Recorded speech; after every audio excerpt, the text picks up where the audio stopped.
여러분, 전쟁의 승리 조건 하면 무엇이 떠오르십니까? 아마 단연코 병력이 많아야 전쟁에 승리할 수 있다, 이렇게 생각하지 않으시나요? 병력이란 군사의 숫자도 포함되지만 얼마나 훈련이 잘 되어 전쟁을 수행할 수 있는가, 군대의 전쟁의 수행 능력도 포함된다고 생각합니다. 그런데 병력만큼 중요한 것이 있다면 또 압도적인 무기가 아닐까요? 요즘 같은 현대 전쟁 개념에서는 날로 발전하는 전쟁 무기들도 분명 승리의 필수 조건이 될 것입니다. 뿐만 아니라 전쟁을 지속할 수 있는 전방 지원 물자가 있어야 병사들이 안심하고 나가 싸울 수 있지 않을까요? 그리고 무엇보다 이 모든 것을 진두지휘할 수 있는 뛰어난 지휘관이 있어야 군인들이 사기가 좋아지고 좋은 작전으로 전쟁을 승리하게 될 것입니다. 그럼 이 모든 조건들을 다 갖춘다면 모든 전쟁에서 다 승리할 수 있을까요? 최근에 우리가 알고 있는 아프가니스탄이 탈레반에 속절없이 무너지는 것을 보면서 현대전에서조차 병력의 숫자나 또는 고급 무기들과 물자만으로 전쟁에 반드시 이긴다는 보장이 없다는 것을 우리는 알게 되었습니다. 왜냐하면 전쟁에는 우리가 예측할 수 없는 수많은 변수들이 그 속에 숨어 있기 때문입니다. 오늘 우리가 읽은 본문의 말씀은 우리가 가진 상식으로 도무지 이해가 되지 않는 그런 말씀 아닐까요? 미디안 연합군이 이스라엘의 추수기에 쳐들어와서 진을 쳤을 때 그들의 병력 숫자는 8장 10절 말씀에 보면 무려 13만 5천 명이나 되었습니다. 마치 메뚜기 떼처럼 이들이 지나간 자리는 먹을 것도 가축도 남아나는 게 없었습니다. 이런 일들이 무려 7년 동안 해마다 반복되어 왔기 때문에 이스라엘 백성들의 고통이 극에 달했던 것입니다. 그때 기드온이 하나님의 명령으로 자신의 집에 세워진 바알 제단과 아세라 신상을 부수고 여룻바알, 바알과 다투는 자라는 별명을 얻었을 때 비로소 미디안과 싸울 병사들을 소집하는 나팔을 부니 기드온 편에 함께 싸우겠다고 나선 사람들이 3만 2천 명이나 모였습니다. 13만 5천 명 대 3만 2천 명. 사실 숫자로 대비해 보면 4.2대 1 정도의 그런 조건이 됩니다. 근데 하나님은 그렇게라도 억지로 끌어모은 이 3만 2천 명의 숫자가 많다고 두려워하는 자는 돌려보내라 하십니다. 전쟁에 나오기는 했지만 막상 자기들이 모여보니 자신들이 모인 숫자와 미디안의 병사들을 비교해 볼 때 얼마나 싸우는 것이 두려웠을까요? 오기는 왔지만 막상 싸우려니 목숨이 아깝고 가족 생각나는 그런 사람들이 이 기도원을 통해서 두려운 사람들은 그냥 가둬줬어 했더니 무려 2만 2천 명이나 집으로 돌아가고 말았습니다. 전체의 3분의 2가 돌아간 것입니다. 이제 3분의 1, 겨우 10,000명 정도 그래도 싸우겠다고 남았는데 이제 그 비율을 따져보면 13.5대 1의 양쪽 병력의 차이가 벌어지게 되었습니다. 이 숫자는 한 명의 군인이 13명과 싸워야 한다는 그런 계산입니다.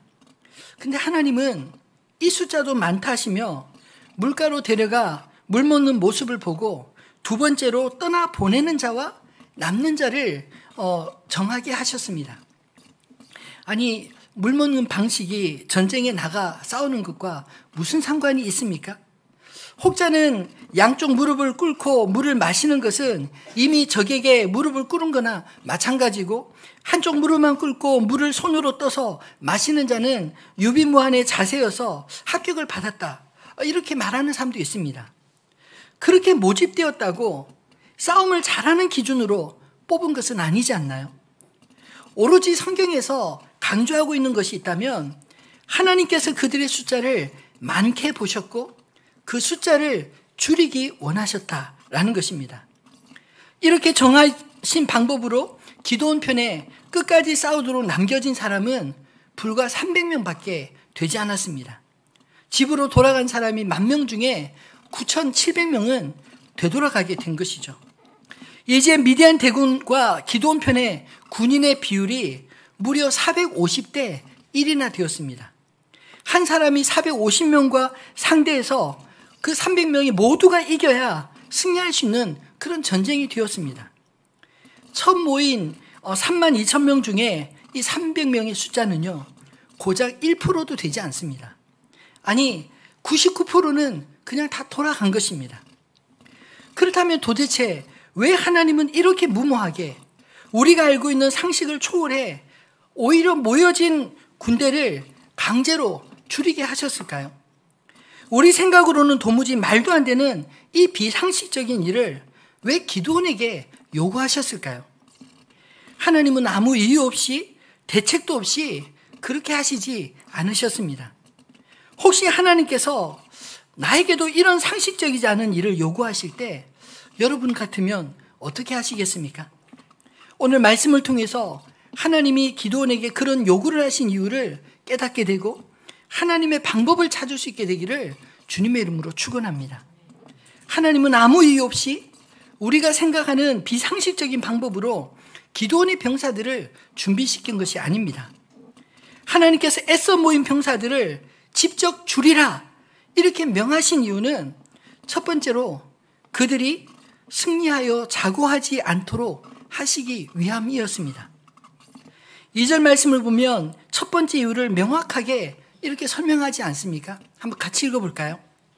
여호와께서 기드온에게 이르시되 너를 따르는 백성이 너무 많은즉 내가 그들의 손에 미디안 사람을 넘겨주지 아니하리니 이는 이스라엘이 나를 거슬러 스스로 자랑하기를 내 손이 나를 구원하였다 할까 함이니라.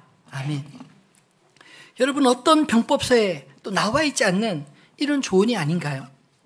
왜 하나님은 이스라엘의 군대를 느려도 모자랄 판에 오히려 이렇게 줄이실까요?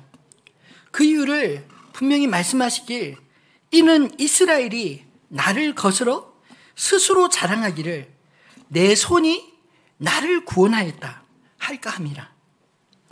32,000명도 13만 5천 명에 비해 비록 작은 숫자이지만 그 인원으로 만약 전쟁에서 승리한다면 사람들은 그 승리에 대해 하나님을 찬양하거나 아니면 자신들의 용감함을 자랑하지 않을까요? 기드온 역시 하나님께 영광을 돌리거나 아니면 자신의 지도력에 자부심을 느끼지 않겠습니까? 참 이상하게도 인간의 본성은 자기의 행위를 자랑할 만한 조금만 미미한 기회가 있더라도 우리는 자신을 자랑할 것, 그 주님이 너무나 잘 아신다는 것입니다. 그런데 이런 모든 자랑은 이 전쟁에서 진정으로 승리케 하실 하나님을 가리우게 하는 것, 오늘 말씀으로는 나를 거스르는 것이라 이렇게 말씀하고 있는 것에 우리가 주목해야 되지 않을까요? 전쟁에서 우리 자신에게 공을 돌리기 시작하면 결국 그들은 이전에 하나님을 떠나서 이런 고통스러운 상황이 온 것을 승리에서도 깨닫지 못하고 또다시 자신들이 만든 우상에게로 돌아갈 것이 뻔하기 때문입니다.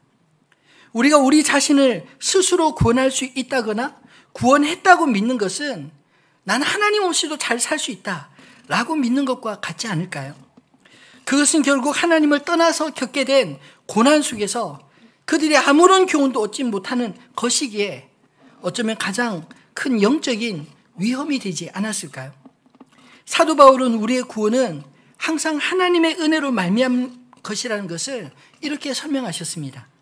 에베소서 2장 8절 9절 말씀 또 같이 읽어보겠습니다. 너희는 그 은혜에 의하여 믿음으로 말미암아 구원을 받았으니 이것은 너희에게서 난 것이 아니요 하나님의 선물이라. 행위에서 난 것이 아니니 이는 누구든지 자랑하지 못하게 함이니라. 아멘. 여러분, 구원은 전적으로 하나님의 선물인 것을 믿으시기를 바랍니다.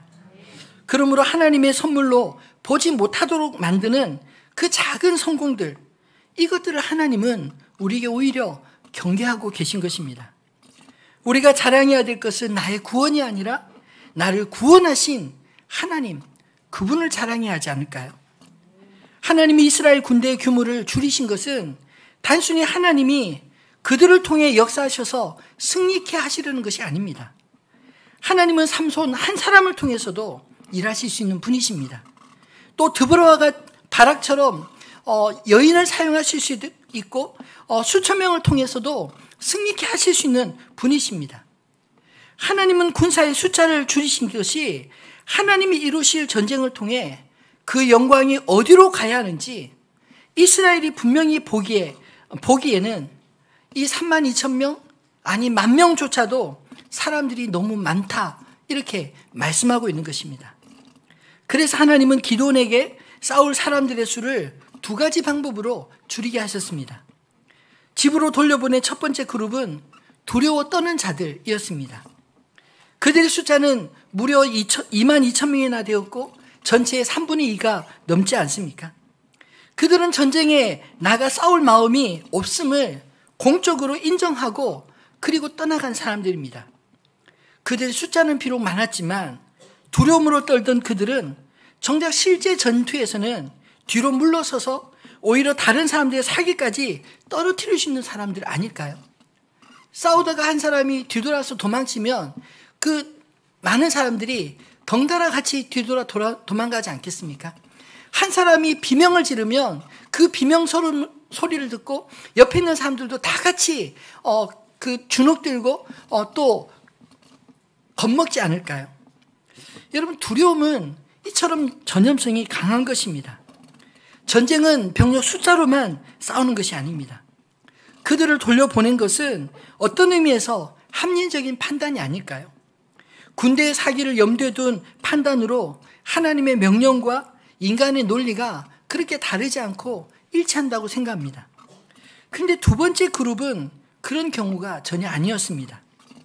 그들을 집으로 보낸 이유는 더 모호합니다. 백성이 아직도 많으니 하나님께서 기드온에게 말씀하셨습니다.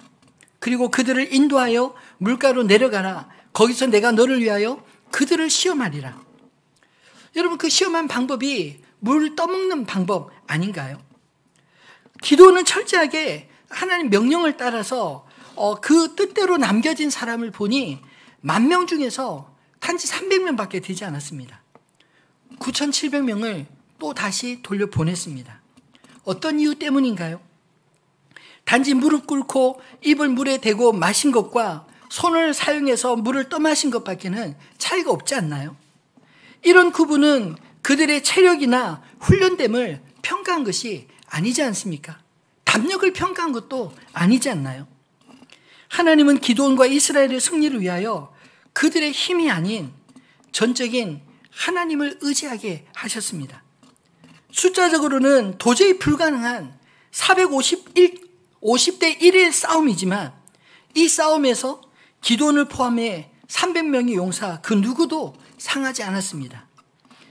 여러분, 이런 방법을 누가 고안할 수 있을까요? 누가 이런 전쟁을 승리로 이끌 수 있겠습니까? 그래서 승리한 이스라엘은 오직 하나님만 바라볼 수 있었던 것입니다. 진정한 구원은 자기 힘이 아닌 오직 하나님 여호와로부터 나오는 줄을 이스라엘과 기드온이 철저하게 깨닫게 하시려고 그렇게 300명만 남기신 게 아닐까요? 여러분, 우리의 자랑은 하나님을 가리우는 것밖에 안 된다는 것을 기억하시기 바랍니다. 팀 켈러는 우리 인생의 근원적인 우상을 4가지로 정의하고 있습니다. 하나는 힘, 파워, 그리고 또 사람들에게 인정받는 것, 그리고 안정, 그리고 통제, 이런 것들이 우리 눈에 보이지 않는 우리의 우상들이라는 것이죠. 내가 이런 것들을 이미 누리고 있을 때는 사실 그게 우상인지도 잘 모릅니다. 아니, 오히려 사람들에게 자랑거리가 되지 않나요? 내가 얼마나 힘 있는 존재인지, 또 내가 사람들에게 얼마나 인정받고 있는지, 또 내가 얼마나 안정을 누리고 있는지, 또 사람들을 얼마나 내가 잘 컨트롤하고 조직하고 있는지 자부심을 가질 때는 사실 내 안의 우상을 보지 못합니다. 그런데 힘을 추구하던 내가 누군가에게 굴욕을 당하면, 또 인정의 욕구가 강한 내가 사람들에게 거절을 당하면, 스트레스를, 안정을 추구하는 내가 그 안정이 흔들리고 스트레스를 받을 때, 또 사람들을 잘 조직하고 컨트롤하고 있다고 생각했던 내가 모든 것이 불확실하게 느껴질 때 우리 안에 분노와 비겁함과 권태와 과도한 두려움으로 그 증상들이 과도하게 나타나지 않나요? 저도 최근에 이런 사실을 깨닫게 되었습니다. 저에게는 사실 힘이나 인정이나 통제나 이런 우상은 별로 없는 것 같아요. 여러분들도 아실지 모르겠지만.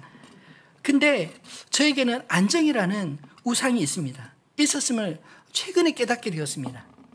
누군가가 제 평안함을 깨트리고 뒤흔들 때 괜히 화가 나고 때로는 이게 다 무슨 소용이 있나 이런 생각이 들을 정도로 도피하고 싶은 그런 마음이 들 때가 최근에 여러 번 있었습니다.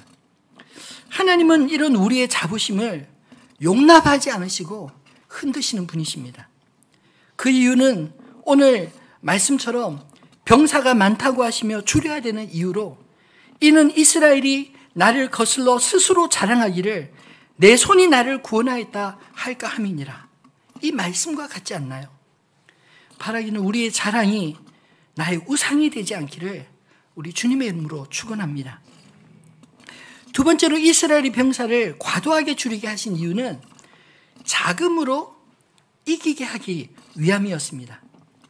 사사기와 성경 전체를 끊임없이 나타나는 구원의 원리는 참 단순하지 않나요? 하나님은 우리가 예상하는 수단이나 힘을 통해서 구원하시지 않았습니다. 대부분의 사사들은 그럴 것 같아 보이지 않는 그저 그런 사람들 아니었나요? 사사기에 나타난 승리들은 한결같이 우리가 알고 있는 세상의 상식과 논리에 혀를 찌르는 그런 일들이었습니다.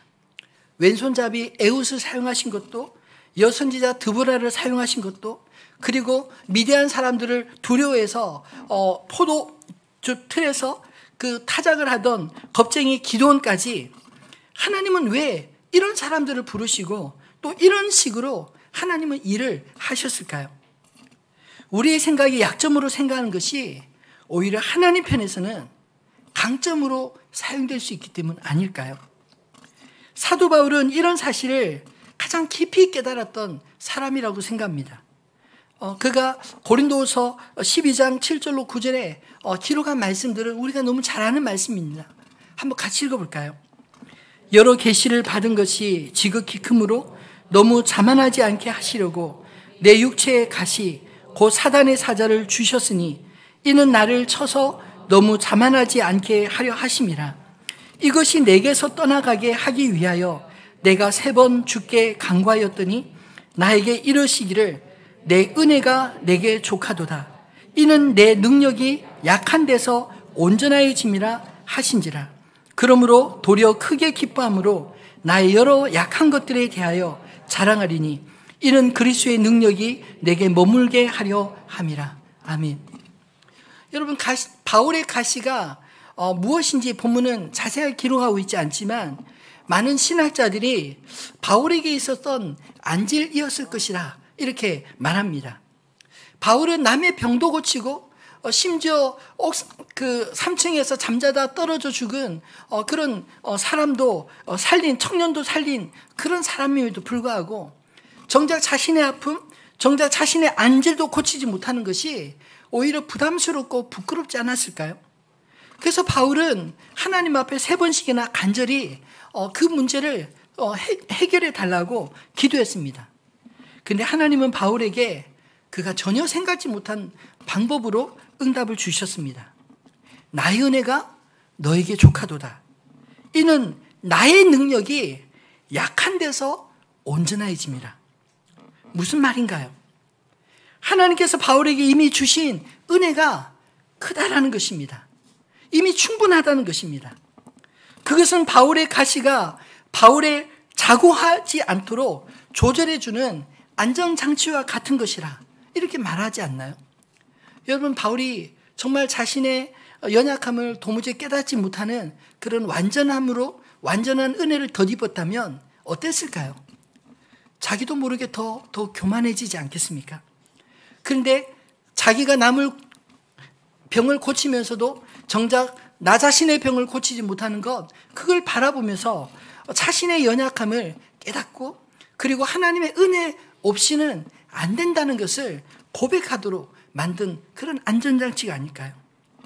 여러분, 우리는 완벽하면 다 좋을 것 같지만 오히려 약함과 부족함이 하나님의 은혜를 채워 온전해지는 그런 법을 배워가시기를 주님의 이름으로 부탁드립니다.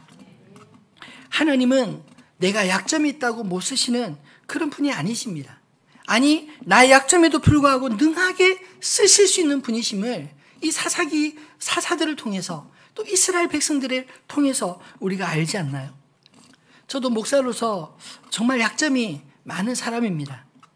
저는 저의 약점 때문에 개척하는 것도 정말 두려웠고요. 사람들 앞에 서는 것, 만나는 것 모두가 다 두려운 사람이었습니다.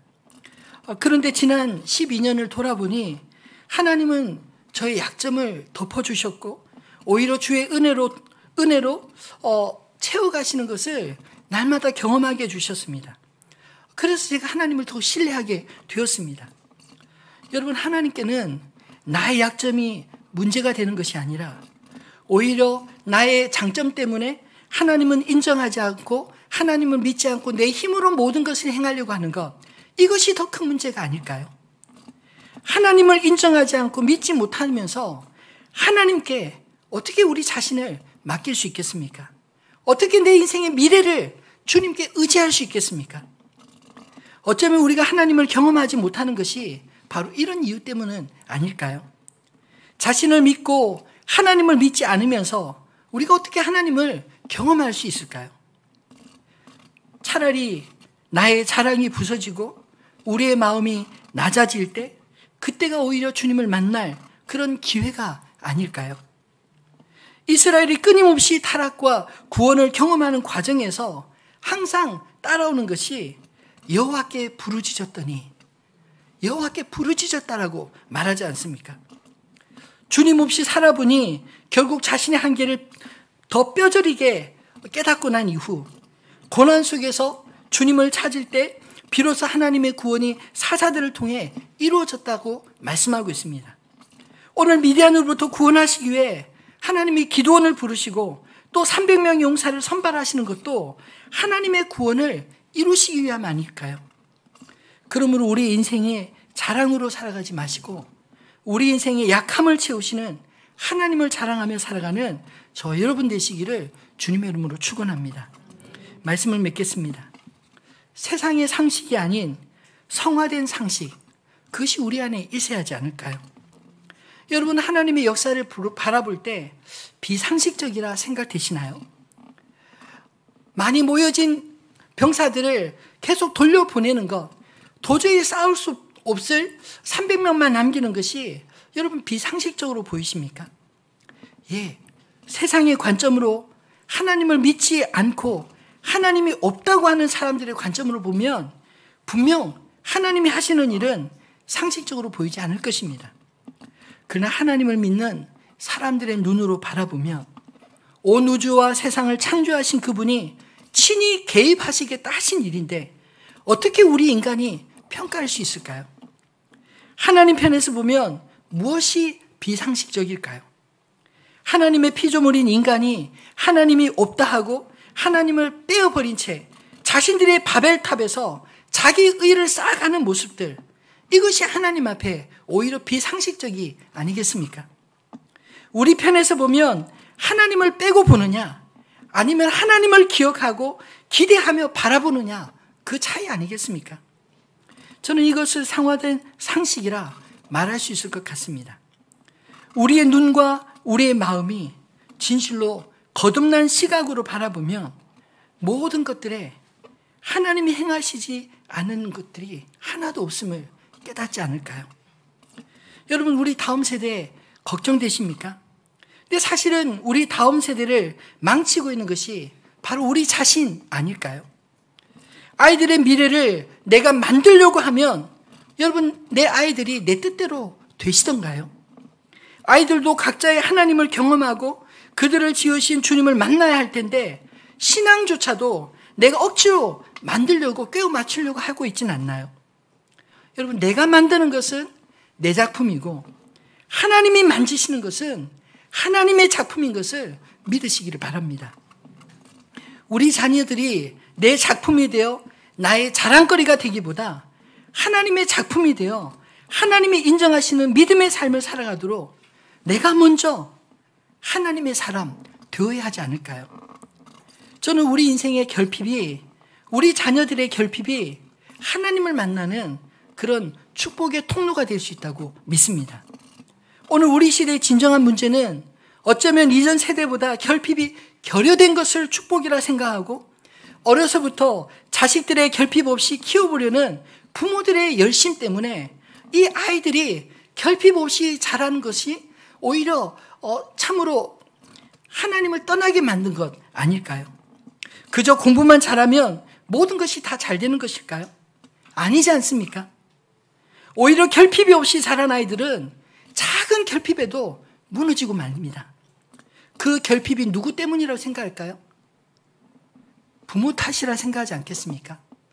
왜냐하면 어렸을 때부터 부모에게 그렇게 길들여져 왔기 때문에 부모가 채워주던 결핍을 왜 안 채워주느냐고 20살이 되고 30살이 되고 40살이 돼도 여전히 그런 결핍을 부모 탓이라 생각하는 것, 그 누가 만들었습니까? 여러분, 저는 어렸을 때 적당한 결핍은 우리 자신에게나 우리 자녀들에게나 필요하다고 생각합니다. 왜냐하면 내 힘으로 안 되는 거 있다는 걸 어렸을 때부터 알아야 됩니다. 내 힘으로는 안 돼도 그래도 우리가 믿는 분이 계시니 우리 함께 기도하자. 함께 기도하고 기다리고 하나님께 기도한 것이 어떻게 우리 인생 가운데 하나님이 채우시는 것을 깨닫게 되면 그 아이들의 인생 가운데 결핍이 오히려 하나님을 만나는, 하나님을 경험하는 그런 통로가 되지 않겠습니까? 내가 경험한 하나님의 은혜를 우리 아이들에게 말해주고 또 우리 아이들이 경험한 하나님의 은혜를 우리 부모들에게 서로 간증할 수 있는 그런 신앙의 공동체, 이런 공동체를 어떻게 세상이 무너뜨릴 수 있을까요? 아니, 이런 신앙 공동체야말로 세상을 이길 수 있는 진정한 힘이 아닐까요? 저는 바라기는 우리의 가정에서부터 신앙 공동체가 세워지기를 바랍니다. 그리고 우리 하늘빛 우리 교회 공동체 안에서 우리의 약함 가운데 채우시는 하나님의 은혜를 우리가 부끄럽다고 숨기고 감추는 것이 아니라 삶 속에 함께 고백하고 그것에 하나님 어떻게 채우시는지 함께 나누며 우리 안에 나의 자랑이 아니라 나를 구원하시고 나의 약함을 채우시고 만지시는 하나님을 자랑하는 저와 여러분 되시기를 우리 주님의 이름으로 축원합니다.